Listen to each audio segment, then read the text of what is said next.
tous et bienvenue dans Job Story, votre nouveau rendez-vous dédié aux récits et expériences autour du travail. Ce podcast est une initiative de l'ARACT Nouvelle-Aquitaine, l'agence régionale pour l'amélioration des conditions de travail, qui œuvre pour promouvoir des environnements de travail sains et épanouissants. Je suis Marc-Antoine Lenné, votre hôte pour cette série de 6 épisodes captivants. Dans chaque épisode, nous explorerons différentes facettes de la qualité de vie au travail, à travers les yeux et les histoires de ceux qui façonnent ces environnements chaque jour. Notre objectif, offrir des idées pratiques, partager des succès, mais aussi des défis, pour mieux comprendre comment, ensemble, nous pouvons transformer nos lieux de travail en espaces où bien-être et efficacité se rencontrent de façon harmonieuse. Pour ce premier épisode, diffusé dans le cadre de la Semaine de la qualité de vie et des conditions de travail, nous avons le plaisir d'accueillir un invité d'exception. Stéphane Delcourt, team manager de l'équipe cycliste féminine internationale FDJ Suez. Il partagera dans quelques instants ses perspectives uniques et ses expériences pratiques pour améliorer la qualité de vie au travail, que ce soit sur la route des courses cyclistes ou au cœur des services administratifs de l'équipe. Dans la seconde partie de notre podcast, nous accueillerons Armand Joly, chargé de mission à l'ARACT Nouvelle-Aquitaine, qui apportera son éclairage sur les propos de notre invité et dressera des parallèles entre sport de haut niveau et monde de l'entreprise. Restez avec nous donc pour découvrir, apprendre et peut-être même transformer votre manière de penser le travail, car chez Job Story, nous croyons que chaque histoire de travail a le pouvoir d'inspirer un changement positif. Alors mettons en lumière ces récits qui méritent d'être entendus. Job Story épisode 1 avec Stéphane Delcourt, découvrons son récit.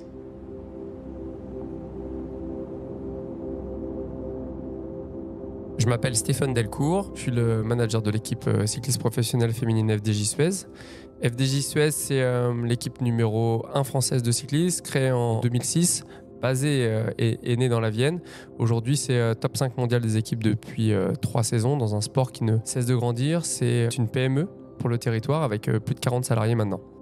La qualité de vie au travail se traduit chez FDJ Suez par beaucoup de bienveillance, beaucoup d'écoute et d'observation. C'est-à-dire que ça passe par tous les métiers, avec beaucoup de communication en interne. Évidemment, on parle avec les cyclistes, mais ça c'est assez naturel d'améliorer leur position sur le vélo, le confort, alors qu'on est à la recherche d'aérodynamisme. Donc c'est un tout, mais ça va aussi pour les cyclistes dans leur transport, c'est-à-dire dans la logistique de chaque voyage, soit pour des camps d'entraînement ou pour les compétitions. C'est comment on peut améliorer leur récupération après les courses, comment elles peuvent arriver, en perdant le moins d'énergie possible sur les courses, mais c'est aussi tout le travail de l'ombre du staff, qui sont maintenant plus de 30 personnes, où là, ça va du chauffeur de bus au mécanicien à dans les bureaux avec un responsable marketing et communication, où on se doit d'être vraiment à l'écoute de chacun et chacune.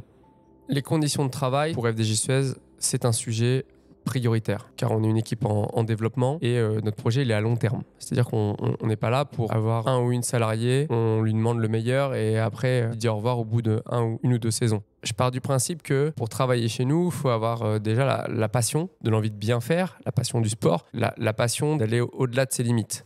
Si derrière, on n'est pas capable d'améliorer les conditions de travail, on sait que ce sera du court terme. Donc évidemment, ça passe par moi au quotidien, d'être capable de regarder chaque personne, mais ça va au-delà, c'est-à-dire chaque responsable de pôle doit être à l'écoute de ses salariés. Je vais vous prendre par exemple le responsable des assistants. Assistant, c'est le métier ingrat de notre sport. C'est celui qui masse, celui qui conduit les véhicules pendant la course, celui qui prépare les collations, les sandwichs, qui lave les véhicules.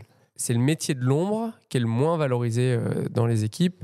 Et là, on doit être capable d'améliorer tout le temps les conditions de travail, d'investir dans le matériel dont ils ont besoin, améliorer leurs conditions de travail aussi avec des véhicules qui le permettent, avec par exemple des glacières moins lourdes pour transporter les bidons. C'est vraiment plein de petits gestes au quotidien où on doit comprendre en fait qu'est-ce qui pourrait les aider pour fluidifier et leur garder cette passion. Parce que si on n'améliore pas leurs conditions, ils peuvent perdre cette flamme. Et dans un métier comme le nôtre, si vous perdez la flamme, vous n'arrivez pas à le retransmettre aux athlètes. Et là, on rentre dans un cercle vicieux. Et c'est tout le contraire de ce qu'on veut faire chez FDJ Suez.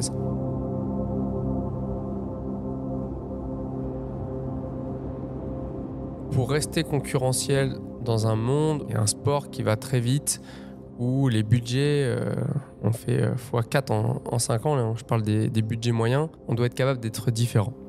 Déjà parce qu'en France, on a un problème de compétitivité au niveau social. Un salarié français coûte beaucoup plus cher qu'un salarié pour nos concurrents américains ou aux Émirats. Donc il faut qu'on leur offre quelque chose d'autre. On est l'équipe quand même la plus ancienne maintenant du peloton. On a une histoire, on a une éthique et ça parle beaucoup entre les équipes. On se démarche les cyclistes et on se démarche le staff aussi. Donc notre enjeu, nous, c'est toujours évidemment d'avoir le plus de budget possible, mais en essayant d'écrire l'histoire la plus belle possible. Et pour cela, ça passe par le management au quotidien, la bienveillance. Et la grosse force de l'équipe FDJC d'aujourd'hui, c'est qu'on a le staff en quantité sur les plus grandes courses. Et on va prendre évidemment le Tour de France Femmes. On est l'équipe qui a le plus de staff au départ. Ça, pour moi, c'est un critère très important. Et on a mis un critère très vite en place. C'est on investit d'abord sur la structure et après sur le sportif, parce que le sportif viendra pour la structure. Plus on structure, plus le projet sera à long terme. Ça passe par des courses comme le Tour de France où notre nutritionniste est là avec un chef, c'est-à-dire qu'on améliore les conditions aussi de nutrition. Ça passe par avoir un nombre de chauffeurs suffisant, d'anticiper l'aléa. Un chauffeur de bus malade doit avoir un remplaçant, on doit l'anticiper. Quand on a des longs temps de conduite ou il y a du trafic dans certaines grandes villes françaises, par exemple, d'être à deux, ça nous permet de respecter aussi les temps de conduite. Aujourd'hui, on ne joue pas, par exemple, avec les temps de conduite. Beaucoup d'équipes, même françaises, jouent. Quand on récupère du staff d'autres équipes, ils sont surpris que nous, on leur demande de passer la carte, qu'ils viennent dans mon bureau pour décharger leur temps de conduite et qu'on échange là-dessus. Déjà, c'est dans la loi française. Et c'est pas parce qu'on est dans le sport qu'on ne peut pas respecter la loi. Et c'est là où il ne faut pas tomber dans le piège. Pour rester compétitif, d'être français, c'est pénalisant au niveau coût, mais c'est aussi très favorable du fait que notre code du travail, la protection sociale de chaque salarié français est un avantage si on le manage bien, qu'on le fait comprendre, c'est-à-dire sur le nombre de jours de travail, sur les temps de conduite, sur les temps de pause, sur la quantité de personnes qu'on met sur chaque course. Aujourd'hui, c'est en train de devenir notre avantage, ce qui permet à des cyclistes de vouloir venir chez nous pour à la fois le respect de l'ensemble des règles, le paiement du salaire en temps et en heure, le paiement des frais du domicile à lieu de compétition, ce qui n'est pas le cas dans les autres pays européens. On est vraiment une spécificité française. Tous ces détails qu'on aurait pu voir comme des obstacles, aujourd'hui, deviennent un avantage.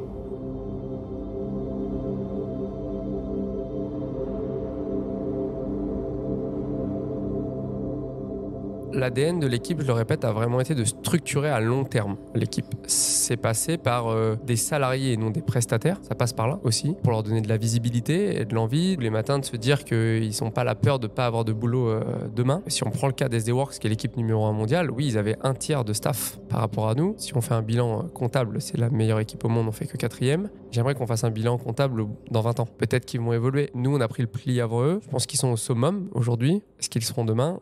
Notre enjeu à nous, ça va être de faire voir au monde entier qu'on est capable de faire mieux et différent. Ça passe par des renforcements budgétaires de notre côté, mais aussi une approche sur le matériel différenciant, un staff avec beaucoup plus d'experts et beaucoup plus de plus-value. Et je suis persuadé qu'à court moyen terme, on va être capable de les concurrencer et j'espère un jour remporter le Tour de France. Mais on ne changera pas notre ADN d'équipe, c'est les valeurs de notre pays. On est une équipe internationale mais française, soumise au code du travail français. Et je pense que demain, ça va être notre gros avantage.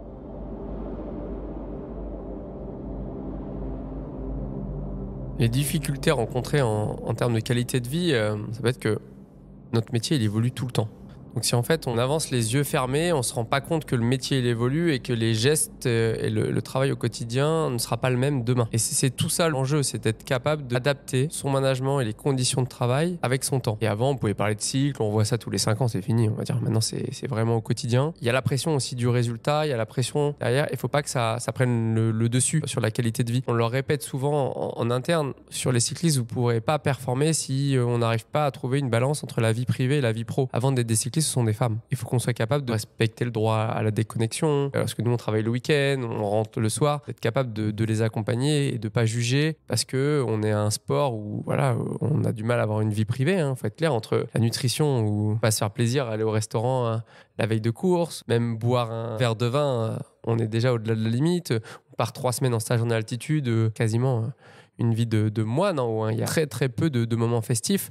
Il faut qu'on soit capable de respecter cela. Et sur les 3-4 semaines de coupure en octobre, c'est seulement 3-4 semaines, il faut vraiment être très bienveillant et être à l'écoute de nos salariés sur comment le métier évolue, avec de plus en plus de technologie aussi, d'être capable de faire la part des choses. C'est-à-dire que, vous voyez, sur la partie tactique aussi des courses, où il y a beaucoup de leadership, il y a beaucoup de pression dans les oreillettes, il y a beaucoup de prise de risque aussi sur le vélo. Le nombre de chutes a explosé. Il faut trouver le juste milieu entre l'envie de bien faire et de se dire que d'abord, on peut gagner une course, mais pas à tout prix. Une chute a des conséquences très importantes. On le voit, les temps de blessure ont doublé ces 5 dernières années. C'est là où notre rôle, il doit vraiment être au quotidien, de trouver le bon équilibre entre motivation et pression. Les facteurs extérieurs ont toujours un impact sur les salariés, peu importe leur activité. Parler d'un décès d'un proche, parler d'un divorce, dire ça a un impact. C'est vraiment à nous d'être vraiment bienveillants, et j'utilise vraiment ce mot-là là-dessus. On peut prendre 2 exemples. L'accident du Tour de France 2022 de Marta Cavalli, qui n'est pas une chute mais un accident qui est causé par un comportement qui est non professionnel d'une autre cycliste, a changé sa carrière professionnelle, mais a changé sa vie de femme. Aujourd'hui, c'est bientôt 24 mois de passé, elle n'est pas remise à 100%, mais dans sa vie au quotidien. Donc nous, c'est un accompagnement qui va au-delà du sport, qui va au-delà d'une relation employeur-employé, où on passe beaucoup de temps avec elle, il y a des hauts et des bas, et on essaye de tendre vers le haut, mais en acceptant qu'il y aura débat. Mais ça dépasse mes compétences. Là, on doit vraiment être aidé du médical, être aussi bienveillant sur les relations externes, c'est-à-dire les agents, la famille, sur la pression qu'ils peuvent mettre aussi à Martha sur ça. Ça passe par beaucoup de communication, beaucoup d'échanges. Et quand on voit qu'on n'est pas dans la bonne direction, on évolue, ce qui a été le cas l'année dernière quand on lui a demandé de couper complètement. Donc on a arrêté de l'entraîner et on lui a dit tu reviendras quand tu seras prête. Dire que c'est toi qui va revenir vers nous. Peu importe le temps, tu reviendras. Et après, un autre exemple, la non-sélection aux Jeux Olympiques de la numéro 1 française qui est chez nous, Evita Music. Pareil, ça veut dire que là, il faut qu'on lui trouve un autre objectif. C'est-à-dire qu'on l'a accompagné dans sa communication au niveau de la presse. Il y avait beaucoup de rage, d'incompréhension, limite un peu de la violence pour elle. Elle en voulait fortement à la personne qui a pris la sélection. C'est-à-dire, nous, déjà beaucoup d'écoute, reformuler ses propos pour lui faire dire quand même que les JO sont importants. C'est un fait, mais on n'est pas sélectionneur. Et qu'elle ne doit pas le faire pour prouver au sélectionneur qu'elle avait sa place. Elle ne doit pas le faire pour lui montrer que lui, il doit perdre sa place. Mais pour elle, dire que les prochains championnats du monde qui sont taillés pour elle, elle aura le même sélectionneur, elle sera sûrement le leader de l'équipe de France. Il faut qu'elle passe au-dessus, c'est-à-dire qu'elle doit gagner pour elle, pour ceux qui l'ont soutenue. Ça passe par beaucoup de communication, beaucoup d'écoute, de bienveillance encore à la fois pour l'accompagner à rebondir. Mais c'était une semaine difficile. Mais là, je suis heureux d'avoir vraiment une équipe de communication autour de moi qui lui a permis de passer un vrai cap psychologique. Et on l'a vu, elle a été compétitive dès le week-end dernier. Et je pense que dans les prochains jours encore, elle sera plus au sommet mondial. Les prochaines étapes pour FDJ Suez pour améliorer les conditions de travail, ça va être encore renforcer la qualité de service qu'on peut donner à nos salariés et renforcer le staff en général. C'est-à-dire que les ressources humaines sont la base aujourd'hui de la réussite et du succès. Ça a été l'ADN de l'équipe en 2006. En 2006, les premiers salariés de l'équipe n'ont pas été les sportifs, mais le staff. C'est comment on peut les entourer, les structurer pour qu'elles puissent s'exprimer dans leur métier. On a une règle chez FDJ Suez qu'on ne respecte pas à 100%, c'est une cycliste supplémentaire égale 2 staffs. On n'est plus sur une cycliste 3 staffs parce que ça va très vite et qu'on veut améliorer. Et c'est de toujours prendre ce temps, de faire des feedbacks avec chaque métier. Alors ça prend du temps parce maintenant on a passé la barre des 40 salariés. C'est-à-dire, si vous prenez mon métier, de continuer sur des courses, à passer du temps en voiture avec le directeur sportif, oui, mais aussi avec les assistants pendant les ravitaillements, avec les mécaniciens le soir, avec la com et la presse, parce qu'aujourd'hui, le marketing et la com ont pris une importance folle dans la manière dont on active nos victoires. On pourrait tendance à dire, les mécaniciens bossent beaucoup, les assistants, avec les massages, c'est long.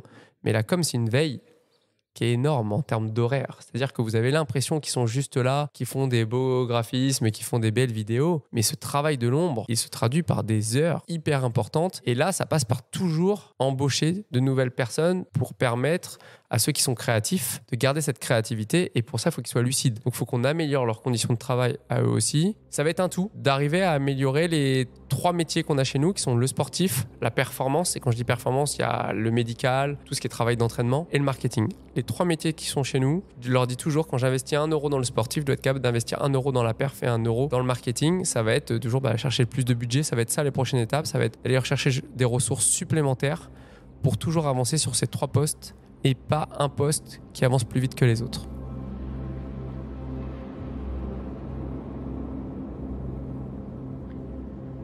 La fausse bonne idée que je pourrais traduire chez nous, c'est de se dire que c'est bon, c'est acquis. C'est bon, on a agrandi le service course, ils ont des bureaux plus confortables, on leur a acheté un baby-foot, on leur a mis une console et je vois bien que c'est des moments de détente qui sont importants pour la cohésion. Ça serait la fausse bonne idée, ou de dire que le nouveau bus qu'on a mis à disposition, c'est suffisant.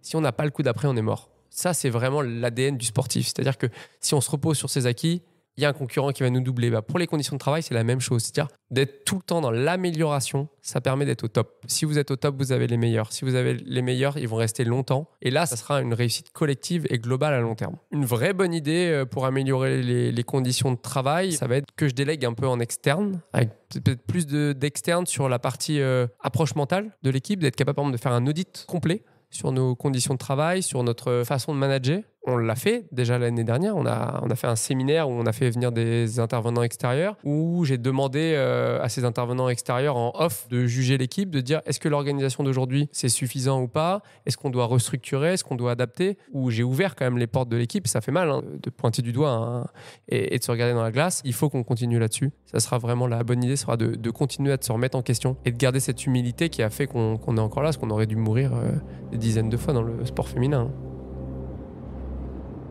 Le conseil que je donnerais aux autres chefs d'entreprise, et j'ai la chance d'être marié avec une chef d'entreprise aussi dans un domaine qui est complètement différent, qui est le bâtiment, ne pas se reposer sur ses acquis et être capable de prendre soin des femmes et des hommes qui composent leur entreprise. Aujourd'hui, on le dit, c'est de plus en plus difficile d'embaucher.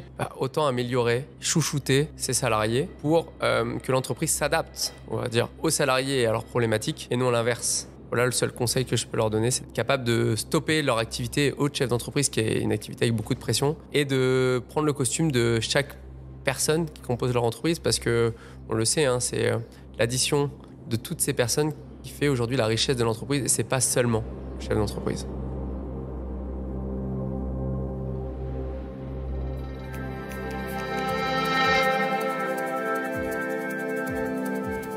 Vous venez d'entendre le récit de Stéphane Delcourt, team manager de l'équipe FDJ Suez. Accueillons à présent pour la deuxième partie de cette émission Armand Joly, chargé de mission à l'ARACT Nouvelle-Aquitaine. Bonjour Armand et bienvenue. Bonjour et merci pour votre invitation. Alors Armand, première question, quel est le rôle concret de l'ARACT Nouvelle-Aquitaine ? Donc le rôle de l'ARACT, c'est de contribuer à faciliter la participation des salariés, c'est inscrit comme ça dans l'émission dans le Code du travail, pour améliorer les conditions de travail. Et donc le rôle de l'ARACT en Nouvelle-Aquitaine, c'est à la fois de sensibiliser les entreprises, les chefs d'entreprise, les représentants du personnel sur comment on permet la participation des salariés dans ces démarches-là, et à la fois d'accompagner un certain nombre de structures pour montrer que c'est possible et de ce que ça produit en termes d'amélioration des conditions de travail. Dans la continuité, quelle est la définition de la qualité de vie au travail ? La qualité de vie au travail, c'est l'ensemble des actions qu'on mène pour permettre aux professionnels de faire leur travail correctement, d'être performants et de réaliser ce qu'ils ont à faire. Donc, en fonction des métiers, ça conduit à des besoins différents. Et l'autre élément important sur la qualité de vie au travail, c'est comment on permet à chacun de s'exprimer sur son travail, ses besoins pour bien faire son travail, et comment on organise la discussion pour ça, et pas seulement sur les conditions matérielles, mais aussi sur l'organisation. Donc c'est à la fois comment on offre les meilleures conditions possibles, et à la fois comment on permet la discussion avec l'ensemble des personnes concernées pour bien faire son travail et pouvoir ajuster, aménager les conditions et l'organisation en conséquence. Qu'est-ce qui, d'après vous, ne rentre pas dans ce périmètre de la qualité de vie et des conditions de travail ? Pour ce qui nous concerne, c'est ce qui est retranscrit dans un accord national interprofessionnel de 2013 entre les partenaires sociaux. Quand on parle de qualité de vie au travail, c'est d'abord du travail dont on doit parler et de tout ce qui permet d'être dans de bonnes conditions pour pouvoir bien faire son travail. Tout ce qui est périphérique au travail, le baby-foot, la corbeille de fruits, ils peuvent être importants, mais pour nous, c'est des éléments supplémentaires à des démarches où on discute avec les salariés de quoi ils ont besoin pour bien faire leur travail, et on met en place des aménagements, des actions, des modalités d'organisation qui permettent ça. Donc, il n'y a pas d'éléments qui ne contribuent pas à la qualité de vie au travail, simplement, il y a des éléments qui sont plus importants au sens où ils contribuent à améliorer la manière de faire son travail. Et c'est d'abord là-dessus qu'il faut travailler et engager de manière prioritaire. Dans le domaine sportif, l'aspect psychologique et le soutien moral aux athlètes peuvent souvent rimer avec qualité de vie au travail. Ces éléments sont-ils aujourd'hui abordés par l'ARACT ? Alors pour tout ce qui est accompagnement des personnes de manière individuelle et prise de conscience, ça fait partie des éléments à mettre en œuvre. Chez nous, il n'y a pas de compétences spécifiques là-dessus. On est vraiment sur de l'accompagnement méthodologique. Et s'il y a besoin de ça, c'est comment on s'organise pour permettre ça. Comment on s'organise pour avoir un kiné, un masseur dès la fin de la course, pour reprendre l'illustration du travail chez FDJ Suez. Comment on s'organise pour l'accompagnement individuel des cyclistes. Là, en l'occurrence, on est sur des enjeux de performance individuelle qui sont tout de suite visibles en termes de résultats sur une course. Et du coup, s'il y a besoin d'accompagnement individuel, comment on met en place une organisation qui le permette ? Parce que si on est sans arrêt à enchaîner les courses, on a du mal à avoir ce temps-là, par exemple. Si on ne le prend pas en charge, et s'il n'y a pas quelqu'un pour justement accompagner ça, ce sera compliqué de le faire de manière autonome, sans soutien. Pour faire écho à ce qu'a dit Stéphane tout à l'heure, la qualité de vie au travail se construit-elle sur le long terme ? Alors oui, la qualité de vie au travail, ça se construit sur le long terme, et la performance aussi, pour le coup. Nous, quand on parle de performance, c'est pas qu'une performance économique avec un résultat positif en fin d'année. S'il est positif en fin d'année, mais que les années d'après, il est négatif parce que les gens sont partis, qu'on n'a pas réussi à faire venir des gens qualifiés et compétents sur les postes, ben, du coup, on aura une structure qui va vite péricliter et être en difficulté. Donc, la qualité de vie au travail, c'est un enjeu pour rester compétitif, rester performant, tout en ayant des conditions de travail qui permettent à son équipe de le faire dans de bonnes conditions, quel que soit son métier ou quelle que soit son activité. C'est vraiment un investissement sur le long terme et une démarche qui doit s'inscrire dans la durée et pas juste un coup une fois et puis derrière on fait plus rien. Donc, alors si on se réfère à ce que vous venez d'entendre plus tôt, quelle analogie peut-on dresser aujourd'hui entre le milieu sportif et le monde de l'entreprise ? On voit bien que même quand on est sur du sport, il y a quand même tout un tas de métiers derrière et il faut construire une organisation pour que les sportifs, quel que soit le sport, soient compétitifs ou compétitives. Et donc l'analogie, elle est dans offrir les meilleures conditions pour une performance sportive. Pour des salariés sur d'autres activités, c'est offrir les meilleures conditions de travail, d'emploi, pour bien faire son travail et avoir une entreprise qui fonctionne et qui continue son activité le plus longtemps possible. Armand, encore une fois, au regard de ce qu'a dit Stéphane, comment les entreprises peuvent-elles aujourd'hui s'inspirer de l'expérience d'FDJ Suez pour améliorer la qualité de vie au travail ? C'est déjà en prenant le temps de la discussion sur le travail et sur qu'est-ce qui est compliqué pour bien faire son travail, comment je peux être au mieux. En tout cas, on voit bien que prendre le temps de la discussion sur le travail, sur qu'est-ce qui est contraignant et comment je peux améliorer les choses sont des éléments indispensables. C'est un investissement de temps pour se sortir de l'activité quotidienne et se poser sur comment je pourrais mieux travailler. Alors Stéphane a répondu à cette question tout à l'heure. Armand, une vraie bonne idée pour démarrer à travailler sur les problématiques de qualité de vie au travail ? De prendre le temps d'échanger avec d'autres chefs d'entreprise sur comment ils sont organisés chez eux, de ne pas hésiter à mobiliser un appui, que ce soit nous ou d'autres acteurs pour réfléchir à comment je peux organiser le travail dans ma société, comment je peux permettre la discussion sur le travail et la participation de mon collectif à la réflexion. Mais du coup, prendre le temps déjà de questionner son équipe sur qu'est-ce qui vous permettrait de mieux faire votre travail, ce sera déjà du temps investi utilement qui permettra de progresser rapidement. Merci Armand Joly. Merci à vous. Nous voici arrivés au terme de notre premier épisode de Job Stories. Un grand merci à Stéphane Delcourt, premier invité de notre podcast, pour avoir partagé avec nous ses précieuses expériences et réflexions sur la qualité de vie au travail. Ces histoires nous rappellent combien il est crucial de créer des environnements professionnels qui non seulement respectent, mais aussi valorisent le bien-être des individus, dans le milieu sportif comme dans celui de l'entreprise. Je vous remercie, chers auditeurs, d'avoir choisi de passer ce temps avec nous. Nous espérons que vous avez trouvé cet échange aussi enrichissant et inspirant que nous. Job Story est une initiative de l'ARACT Nouvelle-Aquitaine et nous sommes fiers de contribuer à l'amélioration des conditions de travail à travers ces dialogues et ces découvertes. N'oubliez pas de vous abonner à notre podcast sur votre plateforme préférée pour ne rater aucun de nos prochains épisodes. Chaque histoire a le pouvoir d'éclairer, d'inspirer et peut-être de transformer votre environnement professionnel. Rejoignez-nous très prochainement pour un nouveau récit captivant et d'ici là, prenez soin de vous et continuez à faire de votre lieu de travail un espace où chacun peut s'épanouir. À très bientôt sur Job Story.